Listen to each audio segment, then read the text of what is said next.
talking today about near-death experiences, and now we have the story of Nancy Rynes. Nancy grew up in a Midwestern Catholic family, but distanced herself from the church, and for years considered herself an atheist.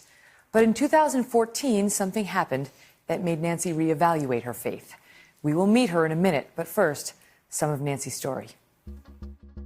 It was January 3rd of 2014. I'll never forget that morning. It was a beautiful sunny day. I decided to go out on a bike ride. I needed to do some errands around town. There was a little voice inside of me that just said to not go out riding that day. I don't know where that came from, but I ignored it. I got about a mile, well, not quite a mile from my home, and I could see some traffic coming in on the right. At the very last minute, I realized that first car wasn't going to stop. I knew in a flash that I was going to die right there. It was a woman driving a big SUV, and she hit me broadside. I put my hand out like this to try to veer off my bike the other direction. I ended up flipping onto the top of her hood and looked in. I think she was so focused on her phone that she didn't know that she had hit anything or anyone. So I ended up pinned between her vehicle and the road as she drove. As my shoulder hit the pavement and my body hit the pavement, I had an interesting thing happen. I had what I call a sense of dual consciousness. Me underneath the vehicle, being dragged under this vehicle. But at the same time, I saw the whole accident unfold from a position of 50 to 75 feet outside of everything. I see myself laying under the vehicle in pain, in screaming. I saw a woman struggling to hang on to life. Nancy Rynes wrote about her story in her book, Awakenings from the Light, 12 Life Lessons from a Near-Death Experience. Welcome, Nancy. Thank you for being here. Thank you so much. So that moment you described as dual consciousness, was your heart still beating? Were you still alive in that moment? I was still alive in that moment. That's why it really kind of freaked me out a little bit. I hadn't had any, I had never felt anything like that before. It was nothing in my lexicon to describe what this was. But I was still alive, yes. And it was unfortunately, it was only a preview of what was to come. Right. Because 3 days later, you had a major surgery. Right. And what happened? So during the surgery, my heart rate stopped for a brief time, and my breathing went to zero. My blood pressure dropped precipitously. And it was in that moment that I found myself waking up.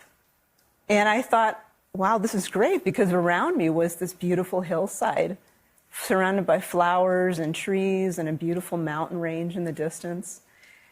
And a sense of peace and love and welcoming that I had never felt before. And I knew something was different. And like with Sherry, it wasn't panic, it wasn't fear, No. It wasn't scary. No, not at all. No, I felt a little confused at first, and then I thought to myself, I must have died. I wonder if I died. But then if I did, why am I here? Because I don't believe in any of this. Right, I'm an atheist. What's happening? Could it be I was wrong? Exactly. And what about that? Because you came back. Right. And what information did you take away from that? What lesson? Well, I was welcomed in to heaven, what I call heaven, immediately. When I had that thought of, I wonder if I died, and if I did, why am I here? There was a welcoming voice that said, because you are my child. This is your home. Welcome home. Was there hesitation about returning back here? For me, yes. Like you might have just stayed there. There was a part of me that really wanted to stay because of the peace and the love. The love was incredible, and the connection to everyone and everything was incredible. I was connected not only to my family here on earth, but also to everyone else in that place. So what made you come back?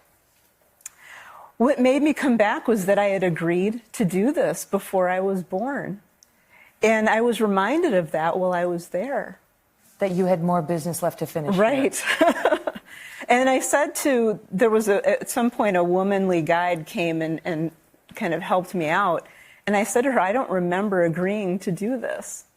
And so she showed me on this kind of a screen in the sky of me standing in front of all of my family and friends, agreeing to do certain things, and this was one of them. Do you live your life differently now as a result? Completely differently. How?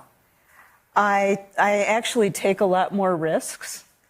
That's similar. not in a bad, like, put my body in danger way, but I realize that, again, I don't want to let fear run my life. I'm much more loving. Much more loving. Incredibly. My capacity for love has increased multiple times. I mean, just an incredible amount of love for everyone and everything. And I'm at peace. I live every day from a state of peace and love and joy. And faith? And faith, definitely. Faith, that changed almost immediately. I'll bet. Yeah. Wow.